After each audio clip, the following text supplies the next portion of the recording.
दोस्तों इस बटन को दबाकर वीडियो को लाइक कर दें और ये लाल बटन दबाकर चैनल को सब्सक्राइब कर लें और ये घंटे का बटन जरूर दबा लें ताकि आगे आने वाला वीडियो सबसे पहले आप देख सकें। प्रिय छात्रों नमस्कार। क्लास 10th एनसीईआरटी गणित प्रश्नावली 1.3 के क्वेश्चन नंबर 2 को जो उदाहरण में है हमारा उसको देखेंगे। इसमें जो कि क्वेश्चन है हमारा, सिद्ध कीजिए कि √3 एक अपरमेय संख्या है। पिछले वीडियो में हमने √2 को प्रूफ किया था, जो कि हमारा 1.4 परमेय भी था, वो कि √2 हमारा एक अपरमेय संख्या, ये सिद्ध कीजिए। तो उसी तरह से हम √3 को भी प्रूफ करेंगे। जैसे √3 को अपरमेय प्रूफ करना है तो इसको विरोधाभास जो नियम है उसके अनुसार मान लेंगे कि √3 हमारा एक परमेय संख्या है। अगर √3 हमारा एक परमेय संख्या हम मान लेते हैं और प्रूफ कर देते हैं कि √3 हमारा एक परमेय नहीं है, तो विरोधाभास स्थिति से हमारा वो क्या हो जाएगा, अपरमेय। क्योंकि हमने परमेय मान लिया, अगर वो परमेय प्रूफ नहीं हो पाता है तो हम उसको क्या कहेंगे, अपरमेय संख्या।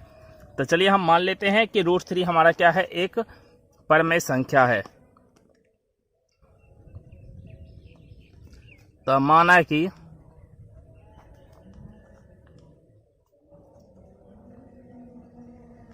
√3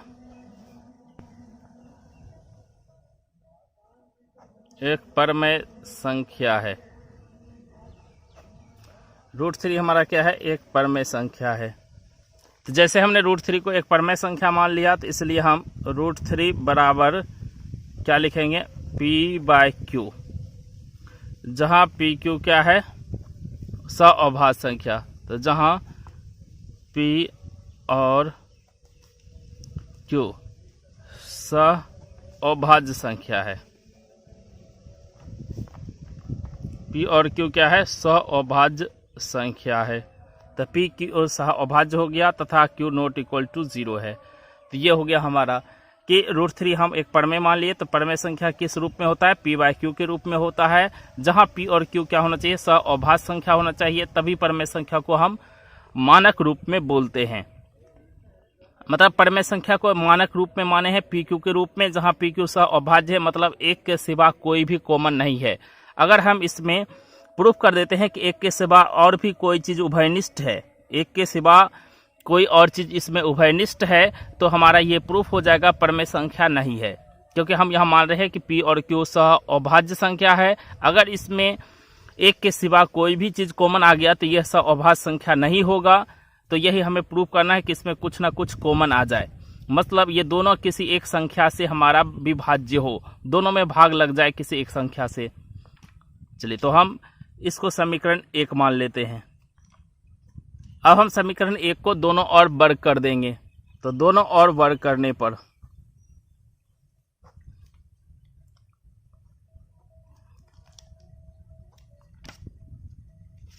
दोनों ओर वर्ग कर दें पर जैसे दोनों ओर वर्ग करेंगे तो हमारा क्या हो जाएगा, √3 का वर्ग, इधर हो जाएगा हमारा P/Q का वर्ग। तो √3 का वर्ग कितना हो गया, 3,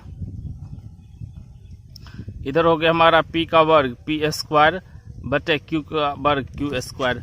अब दोनों ओर वर्ग करने के बाद हमारा ये हो गया √3 के स्क्वायर 3 और ये P²/Q² हो गया। अब दोनों तरफ मल्टीप्लाई कर देते हैं, तो ये नीचे नहीं कुछ है तो 1 है, तो हो जाएगा हमारा 3 × Q²। तो 3Q² बराबर P²।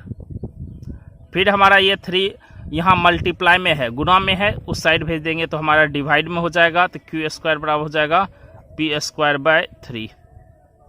तो Q² बराबर क्या हो गया, P²/3, मतलब हो गया कि P² 3 से Q² बार में विभाज्य है। तो P² Q से कितने बार में विभाज्य है, P² जो है 3 से, P² 3 से Q² बार में विभाज्य है। जैसे हमारा 10 में अगर हम 2 से भाग देते हैं तो कितना बार में, 5 से विभाज्य। उसी तरह से अगर हम किसी 5 का स्क्वायर ले लेते हैं, चलिए हम 6 का स्क्वायर ले लेते हैं। 6 के स्क्वायर अगर हमारा 3 से विभाज्य है तो कितना बार में विभाज्य है, ये 6 के स्क्वायर 36/3 कितना, 12 बार में विभाज्य है। तो इस तरह से आप देख सकते हैं कि 6 का स्क्वायर 3 से 12 बार में विभाज्य है, तो 6 भी 3 से विभाज्य होगा। उसी तरह से आप किसी भी संख्या का 8 का स्क्वायर कर दें, ये मान लेते हैं 2 से विभाज्य है, 8 का स्क्वायर हो गया 64/2 32, तो 8 भी हमारा 2 से विभाज्य होगा। किसी का भी स्क्वायर अगर किसी संख्या से विभाज्य है तो वो संख्या भी उससे विभाज्य होगा। तो यहाँ पर देख सकते हैं पी स्क्वायर 3 से विभाज्य कितना बार में, क्यू स्क्वायर बार में। तो यही हमको लिख देना है कि पी स्क्वायर 3 से विभाज्य है, पी स्क्वायर 3 से विभाज्य है, तो पी भी 3 से क्या होगा, विभाज्य होगा। तो यहां से आ गया कि पी भी 3 से विभाज्य होगा, 3 से विभाज्य होगा। तो पी भी हमारा 3 से विभाज्य होगा, तो इसलिए पी का एक गुणनखंड कौन होगा, 3, क्योंकि कोई संख्या उसी से विभाज्य होता है जो उसका गुणनखंड होता है। तो पी का एक गुणनखंड 3 है, पी का एक गुणनखंड क्या है, 3 है। तो पी का एक गुणनखंड हमारा 3 हो गया। चलिए, तो अब पी का एक गुणनखंड 3 हो गया, तो इसलिए हम पी बराबर मान लेते हैं कि 3 इसका गुणनखंड है। तो 3 को कितना बार गुना करेंगे तो पी आ जाएगा m गुना, तो 3 गुना m कर देते हैं तो हमारा पी आ जाएगा। तो ये हो गया हमारा इक्वेशन 3, और इसको मान लेते हैं हम equation 2, P square by 3 equal to Q square है, इसको इक्वेशन 2। तो यहाँ m क्या है, एक पूर्णांक संख्या है, m क्या है, एक पूर्णांक संख्या, तो m बराबर एक पूर्णांक संख्या है। अब हम जो है p बराबर 3m मान लिए, इसको इक्वेशन 2 में पुट कर देंगे। चलिए रख देते हैं, p बराबर जो 3m है इसको इक्वेशन हम 2 में रख देते हैं। जैसे इक्वेशन 2 में रखेंगे फिर हम इसको सॉल्व करेंगे। तो p बराबर 3m समीकरण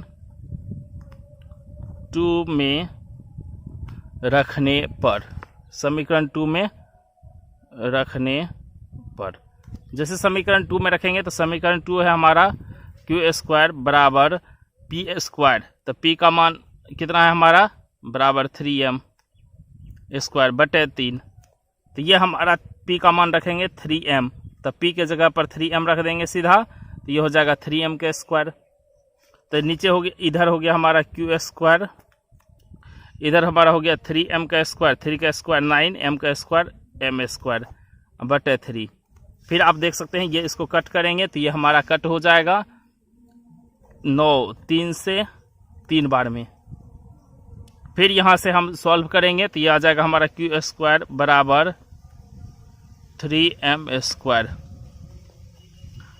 फिर हम यहाँ से m स्क्वायर निकाल लेते हैं। तो जैसे हम m स्क्वायर निकालेंगे तो हमें क्या बचेगा, m स्क्वायर को निकालेंगे तो हमें बचेगा कि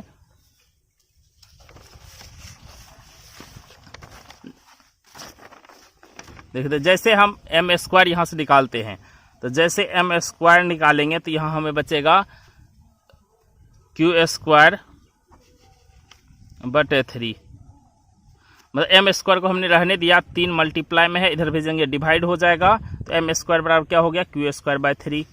तो फिर से वही बात कि यहाँ पर हम देखते हैं कि क्यू स्क्वायर 3 से विभाज्य है m स्क्वायर बार में, तो यही लिखना है कि क्यू स्क्वायर 3 से विभाज्य है, क्यू स्क्वायर 3 से विभाज्य है। तो क्यू भी हमारा क्या होगा, 3 से विभाज्य, तो क्यू भी 3 से विभाज्य होगा, तो क्यू भी 3 से क्या होगा, विभाज्य होगा। तो इसलिए हम कह सकते हैं कि जो हमारा स्थिति 1 आया और स्थिति 2 आया, स्थिति 1 में क्या था, p 3 से विभाज्य था, स्थिति 2 में क्या है, q 3 से विभाज्य है। तो हमारा यहाँ पर लिख सकते हैं कि q का एक गुणनखंड 3 है, q का एक गुणनखंड कौन है, 3 है। तो अतः स्थिति 1 और 2 से पहला जो स्थिति आया और दूसरा स्थिति, दोनों में 3 क्या है, गुणनखंड है। p का भी गुणनखंड 1 3 है, q का भी गुणनखंड 1 3 है। तो स्थिति 1 और 2 से, स्थिति 1 और 2 से, स्थिति 1 और 2 से हमारा जो है √3 एक और परमेय संख्या है, मतलब परमेय संख्या नहीं है, एक परमेय संख्या नहीं है। क्यों नहीं है? क्योंकि हमने P और Q को क्या माना था? अभाज्य संख्या, मतलब उसमें एक के सिवा कुछ भी उभयनिष्ठ नहीं था, मतलब कोई भी गुणनखंड उसका उभयनिष्ठ नहीं था, लेकिन 3 हमारा उसका उभयनिष्ठ गुणनखंड आ गया तथा स्थिति 1 और 2 से √3 हमारा एक परमेय संख्या नहीं है, क्योंकि P और Q का उभयनिष्ठ गुणनखंड 3 है। क्योंकि P और Q का उभयनिष्ठ गुणनखंड कौन है? 3 है। का उभयनिष्ठ गुणनखंड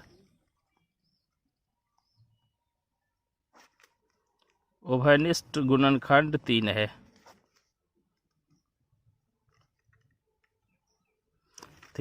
तो इसीलिए हमारा क्या हो गया? √3 एक परमेय संख्या है। इसलिए √3 एक परमेय संख्या है। इसलिए √3 जो हमारा आ गया, एक क्या आ गया? परमेय संख्या।